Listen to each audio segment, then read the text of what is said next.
Welcome to Straight Talk with Sandra Reish. Are you trying to master the game of life without success? There are secrets and strategies to living your best life. We'll share some of them with you on today's show. Take advantage of this series to become an expert at relationships. All relationships. It's time to live the life that you deserve to live. Now, here's your host, Sandra Reish.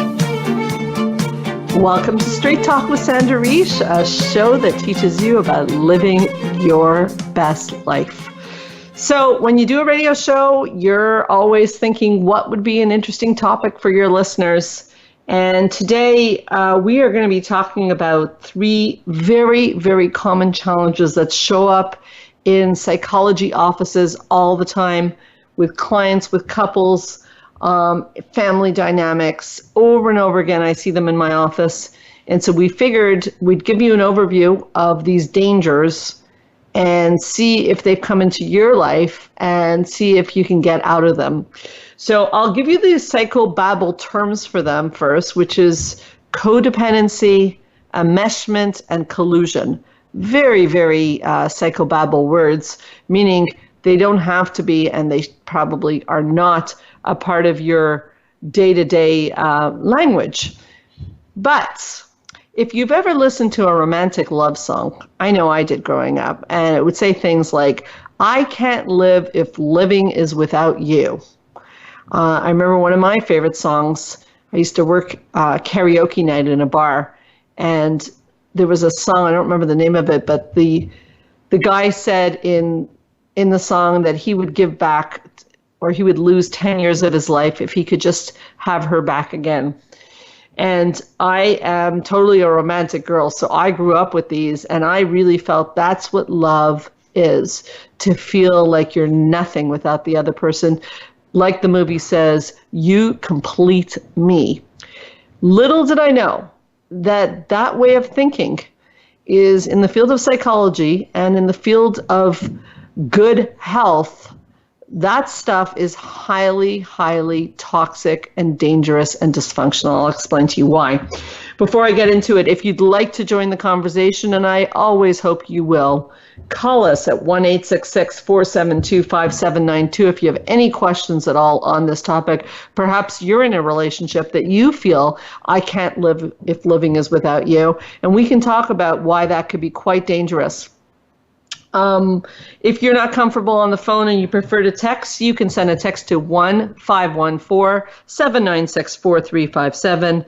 And you can also send an email to info@helpforanxietydepression.com. So I hope you'll join us in this topic. I'll start off the show, but as usual, I do have a special guest, and she's one that you guys know well. She's on the show often, which is one of the therapists from my clinic, Georgia Dow, and she'll be joining me and explaining why these things are so dangerous. So let's talk about first this idea of enmeshment, which is you complete me, I am nothing without you.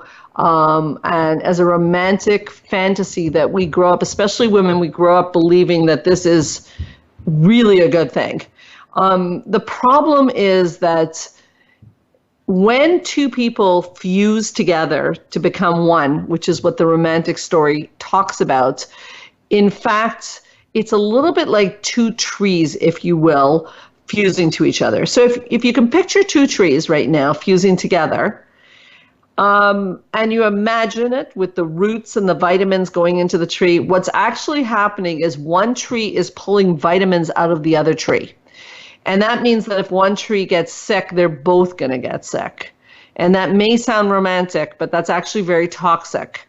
So we've been led to believe that it's like we go into a relationship 50-50, all that, but really we want to go into our relationships 100%. So two solid trees, this is very Jungian, very famous psychologists would talk about the trees, I talk about them often, two solid oak trees, and our leaves touch together and we join in this wonderful thing called love, but our trees also separate, meaning we fall in love, there's a you, there's a me, and there's an us. So how many of you listening feel that way in your relationships? And perhaps you haven't been socialized. Again, the movies have told us you complete me, meaning I'm broken in some way, I'm not quite there. Maybe you were taught, like I was, that marriage and love relationships is sort of, you're not complete until you fall in love.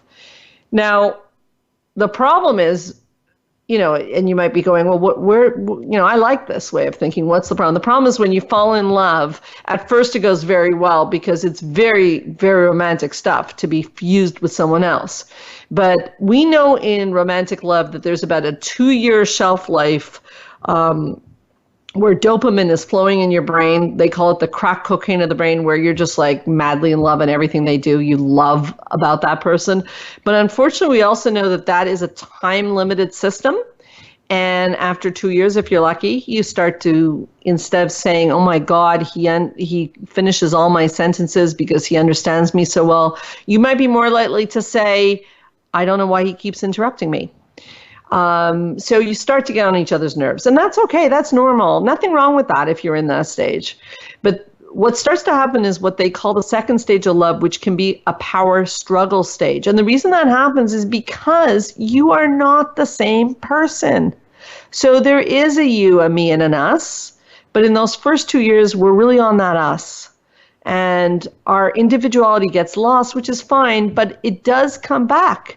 And people want to, watch the football game or go Zumba dancing or whatever it may be that may not be in sync with the us. And if you have a fused relationship and a meshed relationship, the trees are fused together, you're going to see one person really being very reactive when that happens and not being very happy. So what we're going to work with on enmeshment is the concept that falling in love is great, and we love love. I'm in love myself. I'm married to a wonderful man, and I love him. But fusion is not great, meaning I have to be solid in myself so I can bring 100% to the relationship and not need him to feed me. Now, I'll be honest. I grew up on these love songs. I already told you I love romantic songs, and I really, really fell hard into romantic fantasy, which is what I later talked about when I wrote about this problem, because it was such a big problem in my life and so many other women's and men's for that reason, that when things started to not go so well, I completely fell. And I think that happens to a lot of people. I know that happens to a lot of people because that's what I see in my office. That when there's a relationship that's fused together, if it starts to not go well, you're not well. And what I really, on Straight Talk with Sandra Reish, what I really want to get across to people is that you want to be well, solid on your own, and then bring in the bonus of sharing a life with someone and the bonus of a romantic relationship, as opposed to I'm only okay if I meet someone. It's another thing I hear in my office a lot, I'll be okay if I meet someone. And not that I don't think it's wonderful and great to meet someone. I think we are social creatures. We're meant to, we do well connecting with others, and coupling tends to go quite well. I like it. But if it is your vitamins, like the two trees, it will fuel you, and then it can not literally, but maybe figuratively kill you. So that's enmeshment. Now, before I even consider another topic, I'm going to go a little further on enmeshment and tell you that you can be enmeshed with a romantic person, but you can also be enmeshed with your child very easily. Many parents do this, and I want to bring that up as well. So perhaps you grew up in a family where somebody was not doing well, and a parent became very worried about that person not doing well and started to fuse with the child. So we're really doing psychological challenges today, and this is very deep psychological stuff, but I know you guys, my viewers write such great stuff to me, and I know you guys you've come on the journey with me, and I so appreciate that you'll understand the dangers of that happening, and why would a parent ever fuse with a child? And what happens if a parent fuses with a child? And what happens if a parent fuses with another parent and there's children? These are very big questions. So in fusion with your child, the problem is, again, children and teenagers and young adults learn from errors. And they learn from experimentation and sort of like spreading their wings. But if you're fused with your child, you're going to try to control what's going on, and everything that happens to them is going to feel like it's happening to you. And so it's a really rocky road, not to mention that the child will not feel that they will ever feel secure without your advice and your guidance. So it's an interesting thing being a parent. You start off, they're completely dependent on you. And there is a fusion. There's incredible fusion. It's an incredible thing with a baby and a mother, a baby and a father. And part of our job as parents is to slowly but surely, very gently and very, very slowly, is to break the fusion. Because ultimately, our goal as parents is to raise resilient, independent people. And I know we all start out that way, but sometimes that fusion can throw us off. So it can happen with a parent to a child, and just think about it. It can happen very much with let me just put it this way. What would happen if two adults, romantically in love, are fused with each other, enmeshed? So they're gazing at each other's eyes in the moonlight, and there's two kids trying to get their attention who need stuff, but the parents are so madly in love, they're not even noticing the kids. I'm guessing you can see the danger there. That's a big, big danger. So we're going to take a break, but I want you to think about this concept of 100% to 100% of a you, me, and an us in terms of romantic relationships, and in terms of family dynamics. Being in love and being a parent, how do you make that work? And can it work with fusion? I submit to you, it cannot. Because if you're fused, it takes over everything about you. Very, very difficult to be able to put those different hats on. And we do need to put different hats on, because being a parent and being in love are two very, very different things. So think about that, and we'll be right back with Straight Talk with Sandra Reich, and we are going to continue to talk about fusion, enmeshment, and we're going to talk about very important topic of caretaking, codependency, and of course, huge topic, collusion. And by then, hopefully, my colleague Georgia Dow will be in the house to give some perspectives on what shows up in her office. She works a lot with anxiety, and believe me, anxiety is very linked to all these topics. We'll be right back with Straight Talk with Sandra Reich.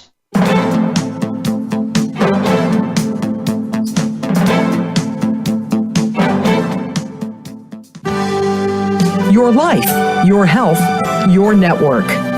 You're listening to Voice America Health and Wellness. Spa Munari is a full-service wellness day spa located at the heart of West Island, Quebec. Submerge yourself in beauty with one of our many treatments, specially catered to your needs. We offer facials, manicures, pedicures, hair removal, massages, body treatments, and so much more. Enjoy our ultimate relaxation experience with our spa packages. We offer a men's menu as well. Call us today to book your next appointment at 514-695-5040 or visit us on the web at spamunari.com. That's 514-695-5040 or spamunari.com. Join the therapist who is affectionately known as the Couple Whisperer, Sandra Reich, on her famous couple retreats, and change your life forever. Sandra offers couple retreats in beautiful locations several times a year that can radically change your love life. Couples describe her retreats as life-changing. Regain that loving feeling, bring your intimacy to a new level, and rediscover excitement and joy. Find out more at helpforanxietydepression.com or call 514-796-4357. We all want love and safety. Now you can have it. Call 514-796-4357 or helpforanxietydepression.com. Change your life forever with the latest cutting-edge products for home study treatment for anxiety, featuring the clinical director of the Montreal Center for Anxiety and Depression and host of Straight Talk, Sandra Reich. Sandra is joined by top therapist Georgia Dow in this revolutionary anxiety videos therapy series. thousands of people have benefited from this scientifically proven treatment approach. Isn't it time you chose yourself? Visit anxiety-videos.com right now. That's anxiety-videos.com and change your life forever. A fresh look at today's health. Voice America Health and Wellness.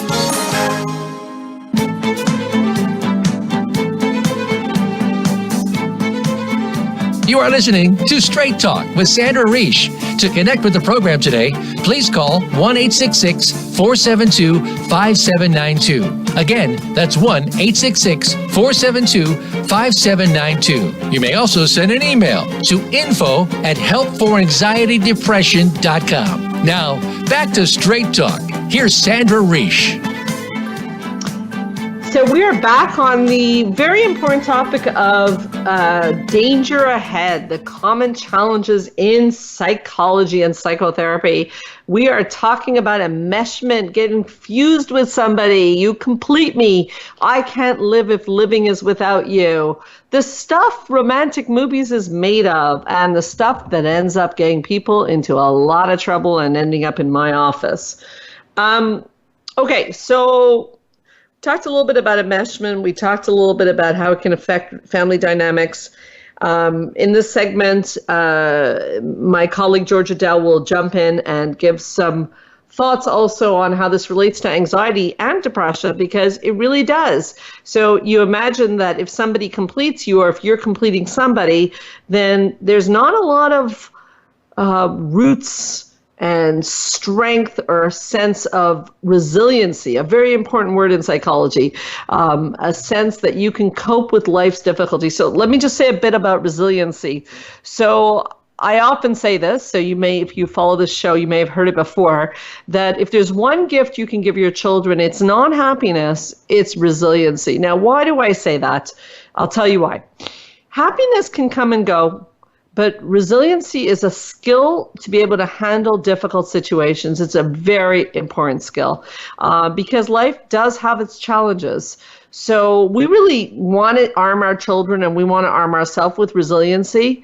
And it's very difficult to have resiliency if somebody is fused with you. So definitely something to think about. Before I go any further, I also want to thank our sponsor, Spa Munari. I like to mention them, first of all, to thank them, but also if you are in the Montreal area and you give them a call at 695-5040 and you mention this show, Straight Talk with Sandra Reish, you will get 15% off on any service they have there. That's kind of nice. Actually, that's very nice. So, enmeshment, fusing, being completed by someone. I can't live with if living was without you. We want to really avoid that. It feels really good at first. It turns very bad. Again, the vitamins are being fused between the two people instead of bringing solid citizens and solid strength to both parties, which is what a romantic relationship needs, what a family needs. What about this word codependency, which often is a synonym for caretaking? And this one is constantly comes up in my talks, in my book, in my discussions. Everywhere I go, people say, well, they get a little uptight when I bring this up. They go, well, what's wrong with caretaking? It's a beautiful thing to take care of others. It sounds great. It sounds great. I am a professional caretaker. But there's a lot more to caretaking than what meets the eye. So let's start with the fact that if you are a caretaker, and if you're a woman, you probably are a caretaker, meaning you take care of other people. They've researched this enormously, the caretaking personality type. And the question that they've arrived at, which is a very important one, so please take this in right now, is what is the secret wish of a caretaker? And I'm going to give a little pause here for you to think about it. What's the secret wish of a caretaker? So the secret wish of a caretaker is to be taken care of. Do we see there's a problem here? So there is a huge problem. So people become caretakers because they secretly would like to be taken care of, which makes sense. You give to others what you'd like to receive. We all know those adages. The problem is that the more you take care of others, the less likely they're going to take care of you, because You're busy taking care of them. So there's many levels of problems. So before anyone panics, if you are a professional caretaker and that is your job, you are doing nothing wrong. I am a therapist. I am a professional caretaker. Nurses, professional caretakers. Teachers, professional caretakers. No problem. It's a professional job. It is a paid for job. And it's important to note that because there's an exchange going on. You take care of someone and there's an exchange. They pay.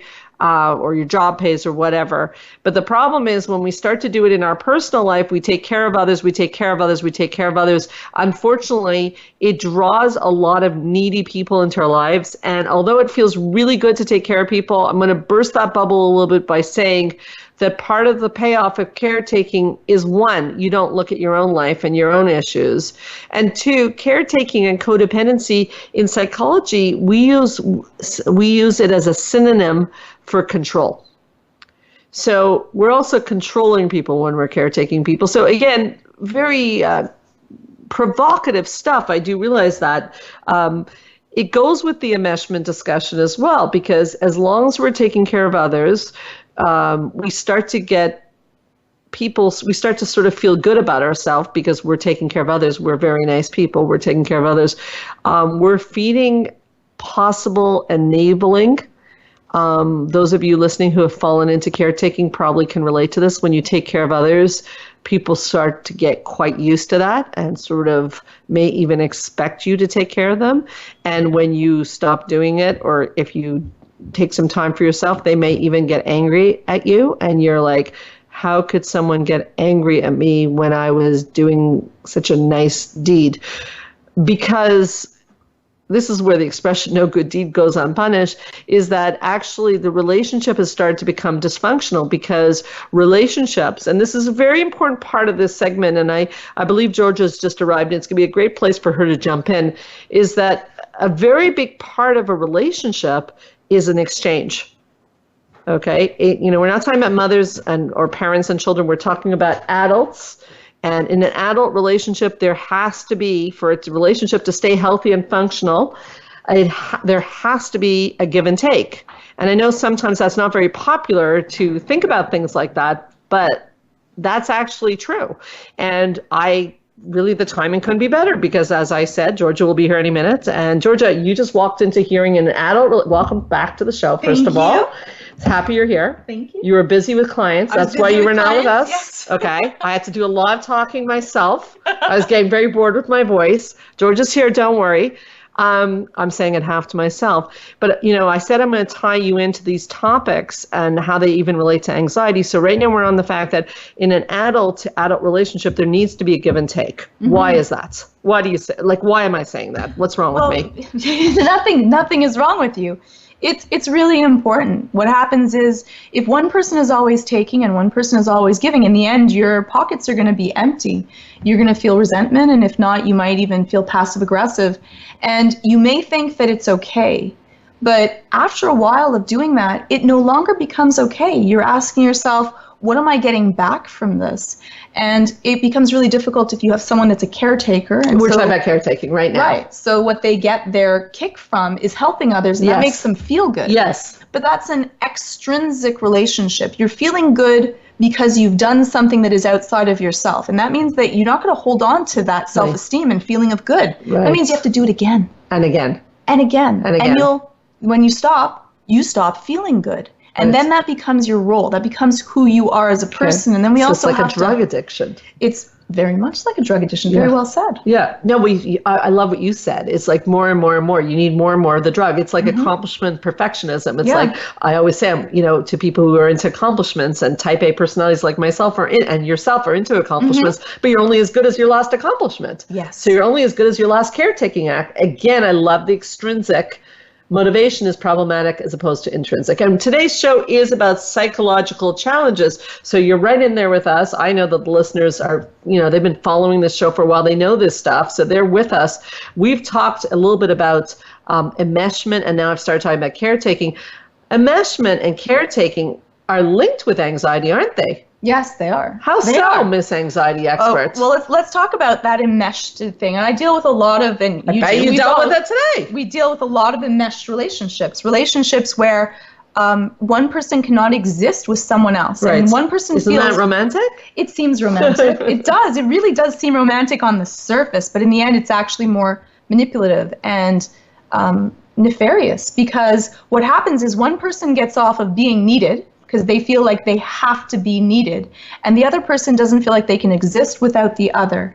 And so it's two weaknesses that are binding together that no one is ever going to heal from. Because how do you learn that you can exist just with you? And how do you learn that you can be okay even if someone doesn't need you, if you keep this relationship? So it's almost like one person is the bottle of wine and the other person's drinking it, and you're both not going to be able to get out of it as long as you both stay enmeshed. Beautifully said, and so important. It's funny, I was talking about the trees and fusing together famous trees and how dangerous enmeshment is. And I couldn't have rehearsed it better with you, because I was talking about the fact that I grew up on songs like I Can't Live If Living Is Without You, and it seemed very romantic to me. And I really believed that was the way love affairs were supposed to work. And at first it really feels pretty good to be like, you complete me. It's a good thing. It does feel good. That dopamine and that high and that need and that envelopment of someone else, and you can just fall down and not have to take care of yourself, and they're going to be there to always scoop you back up. But eventually that can become tired, and it can become something that very quickly becomes unhealthy without either of you really realizing it. Yeah, and it can it can destroy relationships, and even familial relationships can become very bitter and very angry if we don't heal this need and enmeshment. Well said. So we're going to take a break. And what I'd really love to talk about with you, because you work a lot with children, and I'm getting a lot of calls these days about children, like at this time of year, nonstop. And I talked a little bit about how parents can enmesh with a child, and how dangerous that can be, and how that can creep up on you. Or sometimes when parents are so in love, they're so enmeshed that the kids don't even exist. Yeah. So I'd love to hear your perspectives. So stay tuned. We'll be right back with Straight Talk with Sandra Reish.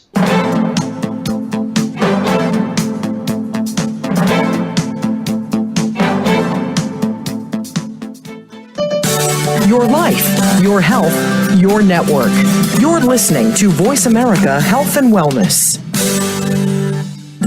Change your life forever with the latest cutting-edge products for home study treatment for anxiety, featuring the clinical director of the Montreal Center for Anxiety and Depression and host of Straight Talk, Sandra Reish. Sandra is joined by top therapist Georgia Dow in this revolutionary anxiety videos therapy series. Thousands of people have benefited from this scientifically proven treatment approach. Isn't it time you chose yourself? Visit anxiety-videos.com right now. That's anxiety-videos.com and change your life forever. Spa Munari is a full-service wellness day spa located at the heart of West Island, Quebec. Submerge yourself in beauty with one of our many treatments, specially catered to your needs. We offer facials, manicures, pedicures, hair removal, massages, body treatments, and so much more. Enjoy our ultimate relaxation experience with our spa packages. We offer a men's menu as well. Call us today to book your next appointment at 514-695-5040 or visit us on the web at spamunari.com. That's 514-695-5040 or spamunari.com. Join the therapist who is affectionately known as the Couple Whisperer, Sandra Reish, on her famous couple retreats and change your life forever. Sandra offers couple retreats in beautiful locations several times a year that can radically change your love life. Couples describe her retreats as life-changing. Regain that loving feeling, bring your intimacy to a new level, and rediscover excitement and joy. Find out more at helpforanxietydepression.com or call 514-796-4357. We all want love and safety. Now you can have it. Call 514-796-4357 or helpforanxietydepression.com. Your life, your health, your network. This is Voice America Health and Wellness.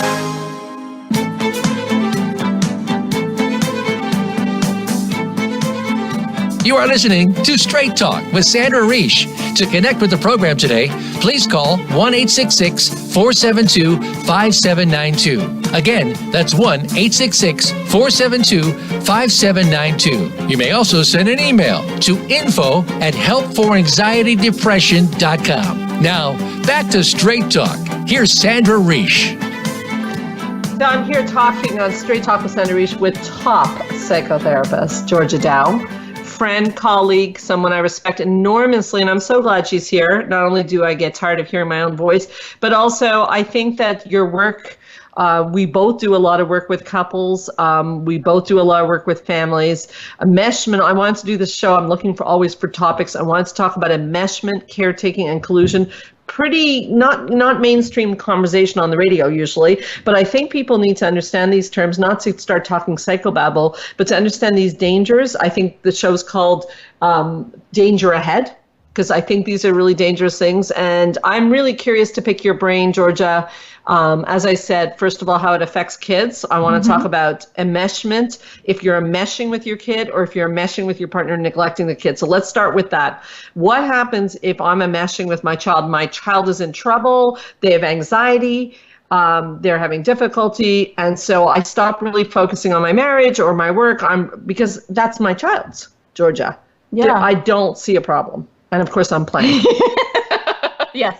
It's a huge problem. It's a huge problem. It's one Why? of these ones, though, that get away with not looking like a problem. Right. It comes off as, I love them. Good I'm caring parenting. for them. And it's funny because it just happened, I think twice today, actually. I was talking tell us. about that type of a thing where it causes a problem out of too much love. Like, you're doing it from a good place often. You're not thinking that you're harming your child or not giving them the tools that they need. You really are coming from a place of, they need me, I can't see them suffer, so let me be there and fix this for them.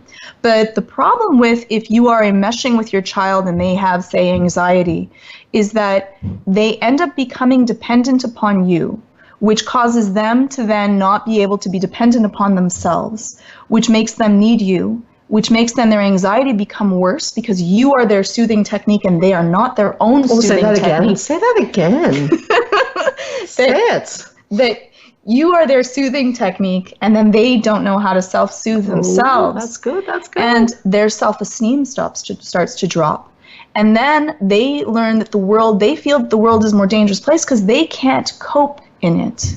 And it seems really loving until you can look at what are you doing for them, is that they are becoming dependent upon you to feel safe in the world. And at a young age, we do need to create this for our children.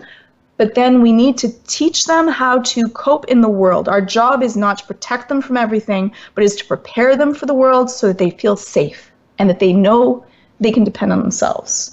And that's us teaching them the tools and letting them use it. If my child is worrying and I know that they can tie their shoelaces, but they're constantly coming to me to tie their shoelaces, they may never learn this skill. And you'd say it's just shoelaces, Georgia, what does it really matter? But it's their own feeling of competency and resiliency.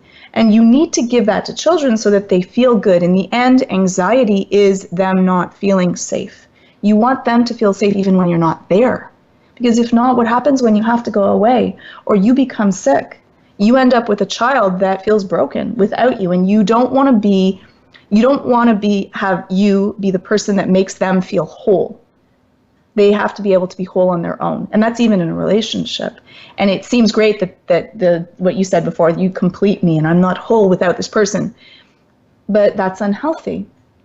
We want to make each other better. That sounds great, right? They make me a better person. That sounds lovely. But I'm not whole without them. We need to fill our own wound. So true. So well said. So important. So important. And it's so in sync with what I was, trying to get across about the dangers of enmeshment. And now we're talking about children. And, I haven't spoken to you in a couple of days, but here in Montreal, we're literally swamped right now with anxiety cases. And although, that's good for business, it kind of makes me sad because I'm seeing younger and younger and younger. It's such a big problem. And I love the way you say that, it's almost like the parents are loving too much. Yeah. And I think there's also a bit of a backlash for parents who don't do that.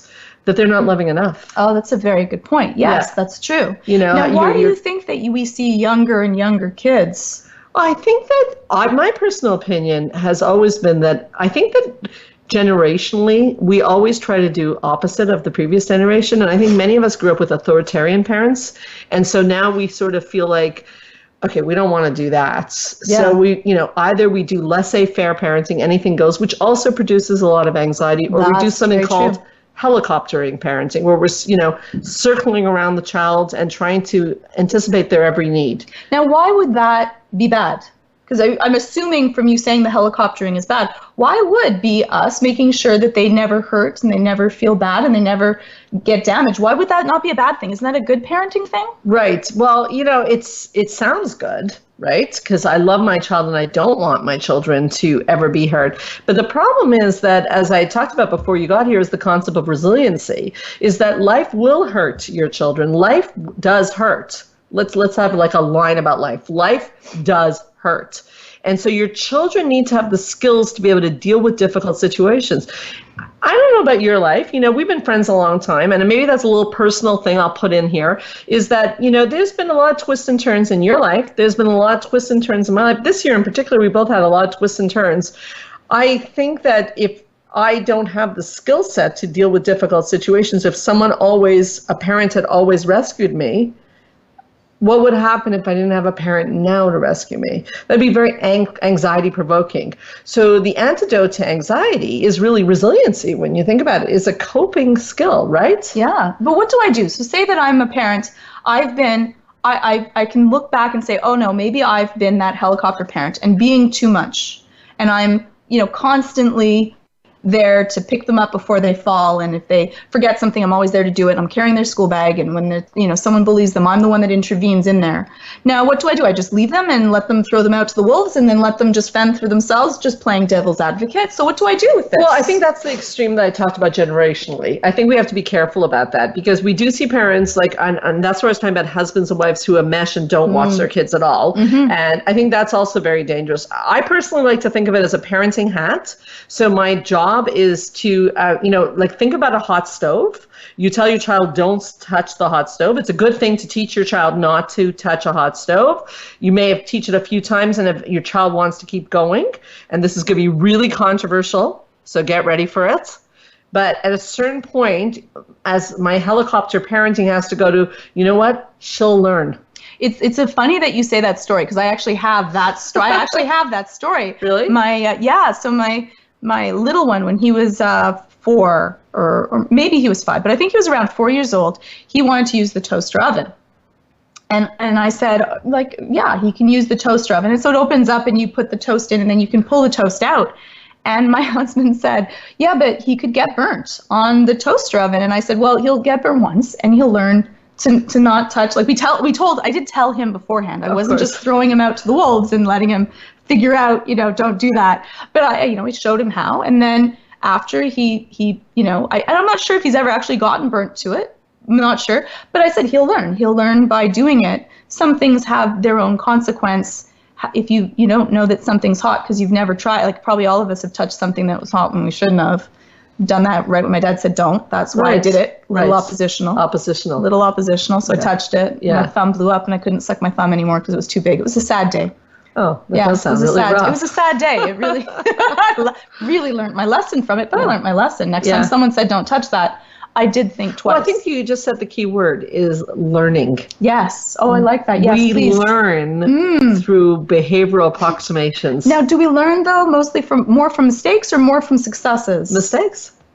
So the way to get out of helicopter parenting is to let your kids make mistakes. But it's so hard, Sandra. It's so hard. It's hard also because if you're honest, you have some anxiety about your kid making a mistake. Say that again. You have some anxiety about your kid making a mistake. And I get that. You're helicopter parenting. So you're saying a lot of people helicopter parent it's not even for themselves. You're not really doing this for the child. You just don't want to deal with the anxiety or guilt or fear that you feel. I watch parents at birthday parties. I go to a lot of birthday parties, and there's a lot of panic. It's panic in the room that somebody's going to get hurt. And I really seem like almost a negligent parent, and I'm not. But I also, being in the field of anxiety, I know that overcompensating and trying to intervene against my child getting hurt, first of all, does not guarantee your child will not get hurt.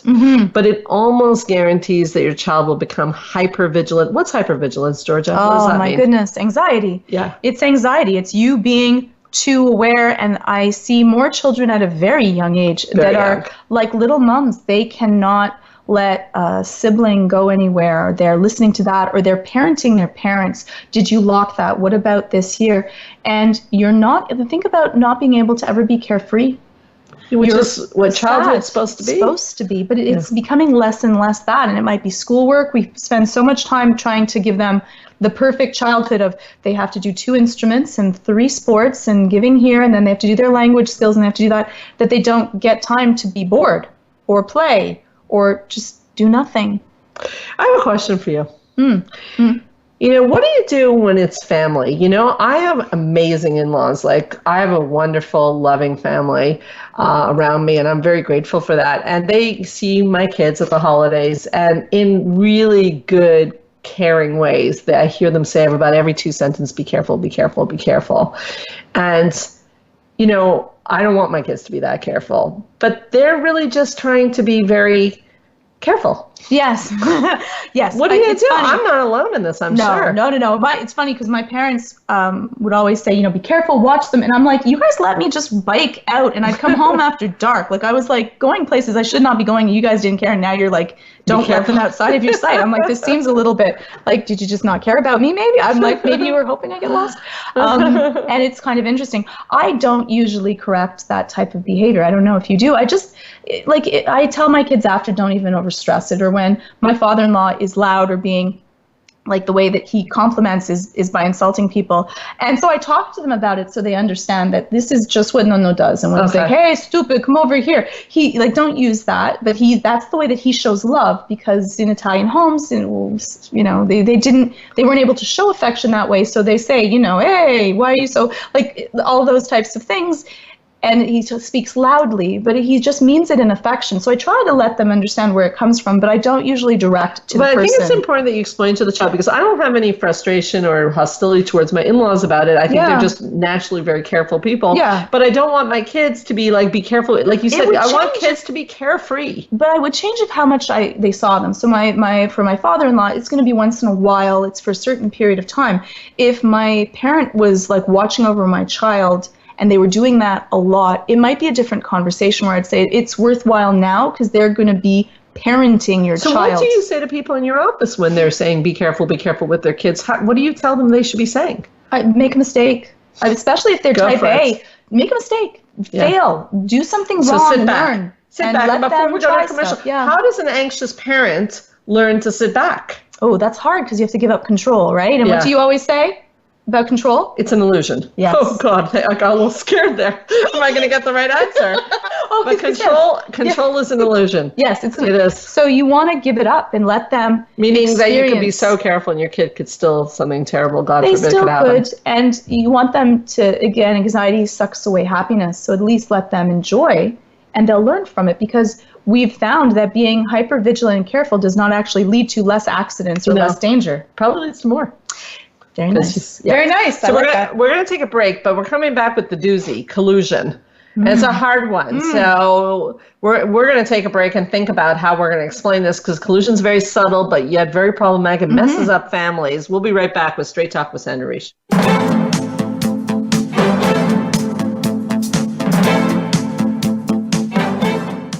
Opinions, options, answers. You're listening to Voice America Health and Wellness. Join the therapist who is affectionately known as the Couple Whisperer, Sandra Reish, on her famous couple retreats, and change your life forever. Sandra offers couple retreats in beautiful locations several times a year that can radically change your love life. Couples describe her retreats as life-changing. Regain that loving feeling, bring your intimacy to a new level, and rediscover excitement and joy. Find out more at helpforanxietydepression.com or call 514-796-4357. We all want love and safety. Now you can have it. Call 514-796-4357 or helpforanxietydepression.com. Spa Munari is a full-service wellness day spa located at the heart of West Island, Quebec. Submerge yourself in beauty with one of our many treatments, specially catered to your needs. We offer facials, manicures, pedicures, hair removal, massages, body treatments, and so much more. Enjoy our ultimate relaxation experience with our spa packages. We offer a men's menu as well. Call us today to book your next appointment at 514-695-5040 or visit us on the web at spamunari.com. That's 514-695-5040 or spamunari.com. Change your life forever with the latest cutting-edge products for home study treatment for anxiety, featuring the clinical director of the Montreal Center for Anxiety and Depression and host of Straight Talk, Sandra Reish. Sandra is joined by top therapist Georgia Dow in this revolutionary anxiety videos therapy series. Thousands of people have benefited from this scientifically proven treatment approach. Isn't it time you chose yourself? Visit anxiety-videos.com right now. That's anxiety-videos.com and change your life forever. Your life, your health, your network. Voice America Health and Wellness.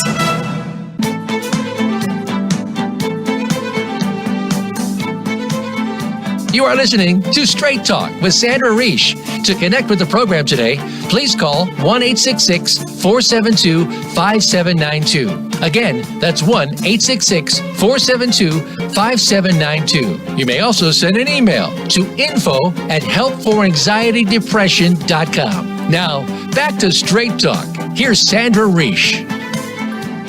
I'm having a great time here with Georgia Dow, talking about topics that are very important to my heart and very, it might be overly ambitious to tackle these topics on a radio show. But on the other hand, I feel like if we get the information out, it allows, the more we know, the more it allows us to make better choices. And so we're entering into the home run here, collusion. Georgia, what on earth does collusion mean, and why is it such a dirty word? It's a tough one. The tough one, because like collusion is less easy to spot and it's harder to notice that you're doing it. You may not even know that you're doing it to it. So what would you say, Sandra, is like the difference between collusion and enmeshment? Because they sometimes also go together, right? Like this is not easy, and that's probably why the show is about both of these, because often it happens in families all the time. Someone's trying to lose weight, someone's becoming part of something else, and you're now part of something. You're colluding with someone else to do something that you shouldn't, like hiding a secret or, What's wrong with hiding a secret? Well, it could be that someone's doing something, and again, sometimes you don't have to always be honest with your children, but maybe something bad is happening, and now the daughter and the mom are hiding a secret from the father that she stole from the father, and they're making up lies to be able to deal with it, and it causes this triangulated relationship that is unhealthy for the relationship. And also now it's destroying trust. And now, do I trust you? You're colluding with me, but now do I trust you that you wouldn't do that with someone else to me? And it's a very interesting thing. But you give me your thought of the differences between it and how do you spot collusion? Yeah, well, I think collusion, why it's an ambitious topic to tackle, is it's very, very unconscious. Yes. It's not on a conscious level. Yes. So you brought up losing weight. So you could tell your daughter you need to lose weight, and then you could serve a big piece of cake. Yeah. And that's a collusion. Yes. Okay. It's also could be an enmeshment. So it's like an unspoken deal between two people. Yes. Yes. And it really, really can cause a lot of problems. So enmeshment, again, we've got the fusion of people. But with that fusion of people, there could be an unspoken deal. Yeah. Okay. Like maybe you're trying to sabotage, or maybe you're trying to, or collusion. We'll stay very close, me and you, and then I'll have to look at my marriage. And push someone else out. So a great example of this, and I think very provocative for the radio, is your child sleeping in your bed, which could be a sign of enmeshment or collusion. Yes. Or both. Yeah. And it sounds, I think listeners are probably going, where are they going with this? My kid sleeps in my bed. What's the problem? What's the problem? Well, because one is sleeping is a really important technique for your child to learn. And why are you having them sleep inside of your bed? Is this because it's easier for you, so you're doing this for selfish reasons, which will teach them, they won't learn to self-soothe and be able to go to sleep. Huge issue that I have, and one of probably my fourth top anxiety that I deal with is sleep issues. Usually it's because, and I have people that stay inside of their parents' bed or can't sleep alone when they're in their 20s. This may not go away. People are like, oh, it might go away. It might be because you don't want to see them anxious. It might be because you don't want to hear them cry, or you don't want to lose your own sleep to it. It's not something that you're doing for the benefit of your child. You're usually doing it because it feels good for you, or it's easier. You don't want to go through the trouble of having them learn to sleep alone. And the unconscious part that can be very tricky is children are really intuitively and unconsciously very perceptive. So if you put a child between you and your partner in the bed. Oh, yes. It's a great, here we go. Oh, That's an even bigger one. This is collusion. You brought the big one. Go for it. I'm going for the big one. So my kid can't sleep. My kid comes in the bed. I have a problematic marriage. I become obsessed with the kid. I tell my partner, I'm sorry, she can't sleep. Kid unconsciously can pick that up. That's the collusion right there. For those of you following, is the child knows not to get better. By not getting better, the marriage will stay intact. And I can think of a few cases right now where this is relevant that we're working with, where a child is exhibiting enormous anxiety or depression symptoms, perhaps in an unconscious way, to take the pressure off the parental marriage and save the family. Yes. I have another thought of the collusion that we've had often also come up is maybe someone is drinking or trying to stop smoking. And when we ask them, well, how are they getting this liquor or how are they getting this alcohol? They say, well, I'm buying it for them. Ooh, buying it for them? Oh, yes. Or there was someone that's overweight, they can't drive, they don't leave the house. And how do they get all of this food that they're eating? The partner is purchasing it for them, even though they might be obesely overweight. So what's going on there? Well, usually it's because of someone cannot deal with the distress. Well, but they want it. They need this. And so it's not, as you said, it's unconscious. It's not coming from a place of harm. It's just that either you feel guilty or you're not good with setting boundaries or... So, boundaries, what's the antidote? We're at that point. What are the antidote to these things? When you said boundaries, it felt like a ding, ding, ding to me. Not being good at setting boundaries. Yes. Say a bit more on that. Well, boundaries are how we feel safe. In the end, if you have rules that are enforced, we have houses where the parents want to be so nice and kind to the children that the children can beat each other up and no one does anything. It seems like they're doing it to be nice. We're just going to love them out of it. But we actually need rules and regulations. You're right when you said that the pendulum has shifted too far, where it used to be that there was a lot of aggressivity in homes, and that was the right way, right? So spare the rod and spoil the child, right? That was the right way to raise a child. And now we know that that's wrong, but that doesn't mean the opposite way, that you now go that anything is okay and you allow violence in your home. That's also not good. And then the children feel unsafe, that they're not protected, and they become very worried, and I end up with a lot of anxious children that come from homes that there are no rules. Okay, so look, we're just about out of time, which is unfortunate. It's a big topic. I'm listening to the show. I'm hearing about enmeshment. I'm hearing no good. I'm hearing caretaking, no good. I'm hearing collusion triangles, no good. How do I make sure that I go back to my life? What can I do to make sure that I'm not falling into these traps? I'm giving you the final word on this. In a couple minutes, right? Yeah. Okay. Yes. Well, the first thing that you need to do is be really honest with what's working and what's not working, and what is your part that you are playing in that. I think that it is hard to see that and no one tries to do harm to our children or to our family or to our marriage or to our friendships. We try not to do that, but I think that we often lie to ourselves but I have to because. And instead to be more responsible with I might be making a mistake. And we all make mistakes. You make mistakes, I make mistakes, and we do this for a living. So don't feel bad if you're not doing the right thing, because I don't always do the right thing. And I'm like, I guess I teach this, so I probably should never do the wrong thing, truly. And I do. And so that's okay, so but you want to be honest. People can write to us if they have questions. They can write to us. info@helpforanxietydepression.com with questions, no problem. Okay. And really look into that. We also have video series if you want to take a look. We deal with boundaries and consequences. That's the key, isn't it? Yes. Okay, so where do they get those videos? They get them online. It's anxiety-videos.com. we haven't talked about them nearly enough lately. And actually, those videos can be enormous. I don't think about them often.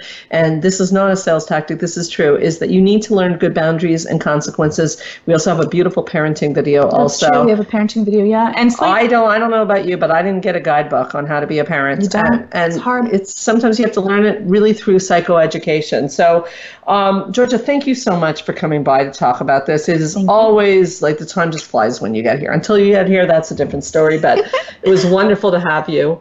I'd like to thank everybody for listening to Straight Talk with Sandra Reisch and invite you all to come back. And you can hear this and any prior show as a podcast on my website, straighttalksandrareisch.com, on the podcast app of your iPhone and on iTunes under Straight Talk with Sandra Reisch. As I said, you can drop me or Georgia a comment or a question at info@helpforanxietydepression.com. You can also call us at 514-777-4530. My name is Sandra Reisch, and I promise I'll help you learn to live your best life again next Thursday, same time, same channel. In the meanwhile, this is Straight Talk with Sandra Reisch. Keep your eyes on the stars.